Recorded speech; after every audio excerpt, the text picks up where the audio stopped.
안녕하세요. 제 이야기를 들어주셔서 감사합니다. 전 41살의 평범한 119 구급대원이에요. 남들은 이 직업을 영웅이라 부르지만 사실 저에겐 그 말이 좀 버겁습니다. 왜냐하면 그날 제가 살려낸 사람은 제 인생을 완전히 무너뜨렸던 전 부인이었거든요. 그날도 평소처럼 현장에 출동했어요. 팀 막내 민호의 약혼식이 얼마 남지 않아 다들 축하해주자는 분위기였죠. 근데 식사 도중 한 여자가 갑자기 식탁 위로 고꾸라졌어요. 맥이 약했죠. 망설일 틈도 없이 바로 심폐소생을 시작했어요. 자동제 세동기에 삑삑거리는 소리가 들리고 가슴 압박에 맞춰 제 손끝이 떨렸어요. 한 번만 더 버텨줘요. 그렇게 계속 압박하던 순간 여자가 갑자기 숨을 들이켰어요. 그리고 눈을 떴습니다. 그 순간 시간마저 멈춘 것 같았어요. 그녀의 눈동자가 절 향해 움직였거든요. 강호야? 제 이름이 제 입에서 나온 것도 아닌데 그녀 입에서 흘러나왔어요. 바로 제 전 부인 채원이었습니다. 심장이 철렁 내려앉았어요. 전 여전히 그녀의 가슴 위에 손을 올리고 있었죠. 숨을 되찾아준 게 아니라 차라리 제 숨이 멎는 기분이었어요. 사람들은 몰랐습니다. 이 여자가 예전에 제 아내였다는 걸요. 7년 전 저는 모든 걸 잃었습니다. 부모님이 운영하던 가게가 부도났고 저는 실직했죠. 그때도 사랑은 조건이 아니다라고 믿었어요. 계산하지 않고 따지지 않고 있는 그대로 사랑하면 된다고요. 그래서 가진 걸 다 줬습니다. 제 시간, 제 돈, 심지어 자존심까지요. 하지만 그 믿음은 산산조각이 났어요. 아내는 아무 말도 남기지 않고 집을 나갔어요. 3살배기 아들을 두고요. 6개월 뒤엔 서류 한 장만 보내왔습니다. 이혼합시다. 그 한 줄로 5년의 결혼 생활이 끝났어요. 그때의 상실감은 말로 다 못합니다. 그래서였을까요? 회식 자리에서 민호가 형님, 제 약혼자 꼭 보여드릴게요. 하며 웃던 그날 전 긴장도 기대도 없이 앉아 있었어요. 그런데 문이 열리고 그 여자가 들어오는 순간 제 몸이 굳어버렸죠. 그 사람 민호의 약혼자. 바로 채원이었어요. 한순간 모든 소리가 멀어졌습니다. 제 심장은 다시 CPR이 필요한 사람처럼 뛰기 시작했어요. 그녀는 절 보자마자 얼굴이 하얗게 질리더니 물잔을 떨어뜨렸습니다. 괜찮아요? 민호가 걱정하며 그녀 손을 잡는 그 모습이 도저히 눈을 뗄 수 없었어요. 그날 밤 저는 도저히 잠을 이룰 수 없었습니다. 살려준 사람은 제 인생을 죽였던 여자였어요. 그리고 제 마음속엔 단 하나의 질문만이 맴돌았죠. 하느님, 전 사람을 살리는 일을 하고 있는데 왜 제 인생은 그 사람이 다시 나타날 때마다 죽어야 하나요? 그날 이후로 제 삶은 다시 불이 붙기 시작했습니다. 이번엔 심폐소생이 아니라 진실의 압박을 시작해야 했거든요. 그날 이후로 며칠 동안은 거의 잠을 잘 수가 없었어요. 구급차 안에서든 식탁 앞에서든 그날의 장면이 자꾸만 떠올랐거든요. 심폐소생술을 하던 제 손끝 아래 느껴졌던 심장의 미세한 떨림, 그리고 눈을 떴을 때 그 여자의 입술에서 흘러나온 제 이름. 강호야. 그 두 글자가 머릿속에서 떠나질 않았어요. 그녀는 왜 아무 말 없이 떠났을까요? 그리고 왜 이제 와서 내 후배의 약혼자란 이름으로 다시 나타난 걸까요? 생각할수록 분노가 치밀었어요. 하지만 동시에 그보다 더 큰 감정이 있었어요. 이해할 수 없는 미련이었죠. 그날 근무가 끝나고 혼자서 퇴근길을 걸었어요. 새벽 공기는 차가웠고 구급대 조끼 안쪽에서 흙먼지와 땀 냄새가 섞여 올라왔어요. 예전에도 이런 날이 있었어요. 채원이 퇴근길에 편의점에서 삼각김밥을 사들고 기다리던 밤. 오늘도 사람 살렸어? 하며 웃던 그 얼굴이 떠올랐어요. 우린 그렇게 시작했어요. 10년 전 자선 봉사 현장에서였죠. 혼자 일거리 정리하며 아이들 도시락을 싸던 여자가 있었어요. 손목에 생채기가 나 있을 정도로 열심히 일하던 모습이 눈에 들어왔어요. 그게 채원이었어요.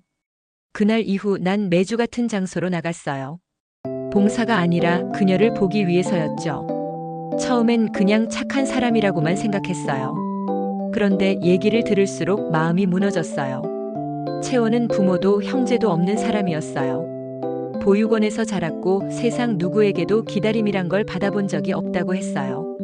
나는 항상 누군가가 절 떠날까봐 겁났어요. 그 말을 하던 표정을 아직도 잊지 못해요. 그래서였는지도 몰라요. 난 그녀에게 절대 떠나지 않겠다는 약속을 매일처럼 했어요. 가진 게 많진 않았지만 내 마음은 진심이었어요.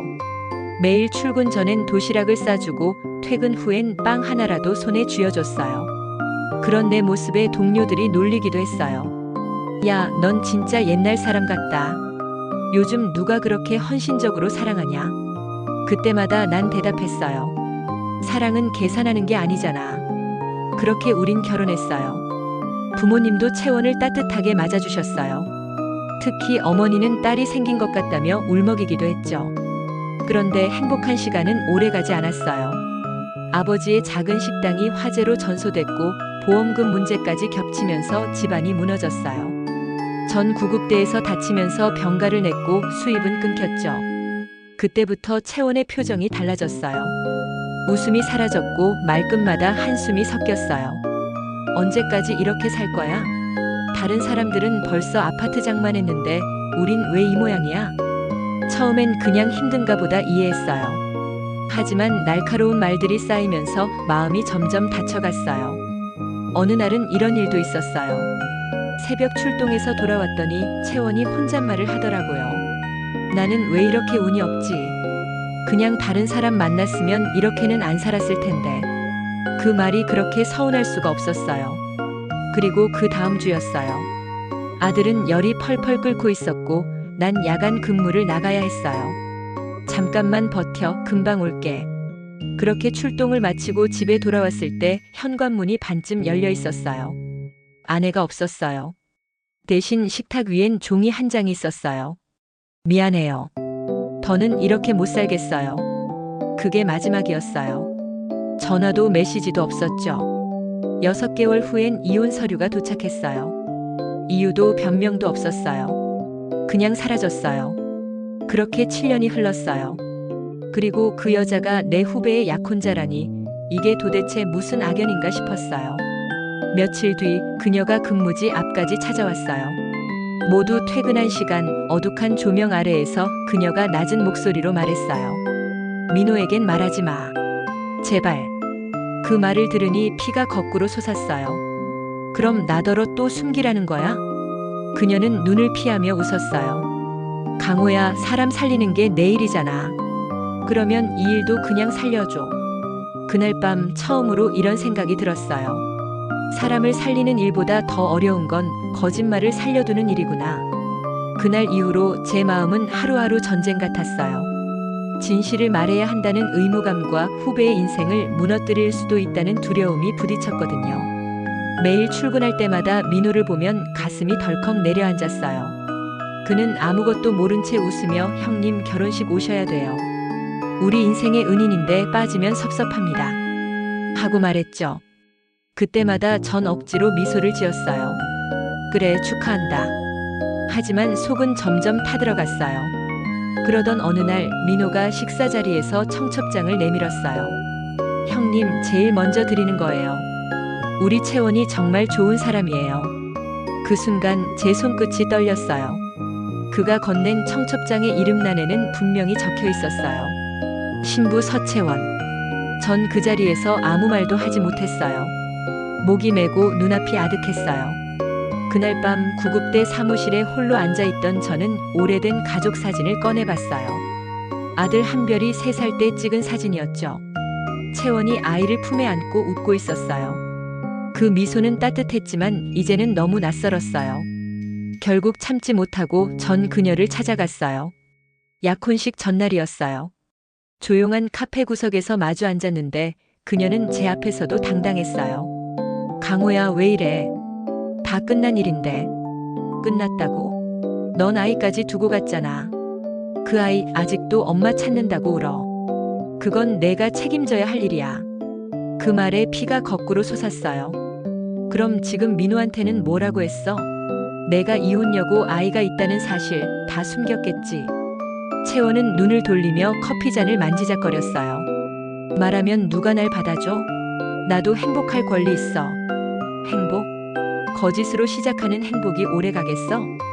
그녀는 냉소적으로 웃었어요. 그건 내가 판단할 일이 아니야. 넌 구급대원이잖아. 죽은 사람 살리는 게 내 일이지.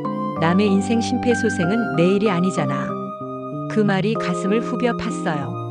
하지만 동시에 확신이 들었어요. 이건 누군가를 살리는 일이라는 걸. 그래서 결심했어요. 민호에게 진실을 말하기로요. 그 다음 날 약혼자 소개 자리가 있었어요. 팀 동료들이 다 모인 자리였고 분위기는 훈훈했어요. 그런데 식당 문이 열리고 채원이 들어왔어요. 그 순간 모든 게 정지된 듯 했어요. 민호가 자랑스럽게 말했죠. 형님, 제 아내 될 사람입니다. 서채원이에요. 모두가 박수쳤어요. 그런데 채원이 절 보는 순간 손에 들고 있던 물잔을 떨어뜨렸어요. 유리가 깨지며 그녀 손에 상처가 났고 피가 배어나왔어요. 민호가 놀라며 달려왔죠. 괜찮아? 손 보여줘. 그 장면을 보는 순간 숨이 막혔어요. 너무 아이러니했어요. 내가 CPR로 살린 손을 이제는 다른 남자가 붙잡고 있었으니까요. 채원은 괜찮아, 잠깐 약국 다녀올게. 하고 뛰어나갔고 전 무의식적으로 그 뒤를 쫓았어요. 식당 뒷골목에서 그녀를 붙잡았죠. 이제 끝내자. 민호한테 다 말할 거야. 그녀는 절 노려보며 말했어요. 그렇게라도 나 망가뜨려야 속이 풀리겠어? 너 아직도 나 사랑하잖아. 사랑이 아니라 책임이야. 적어도 한 아이의 엄마로서 진실은 숨기지 말았어야지. 그 순간 어디선가 누군가의 발소리가 들렸어요. 뒤돌아보니 민호가 서 있었어요. 얼굴이 새하얗게 질려 있었죠. 부장님, 이게 무슨 말씀이세요? 그때 채원이 급히 끼어들었어요. 민호야, 그게. 괜찮아요. 전 다 들었어요. 그 말 한마디로 모든 게 끝났어요.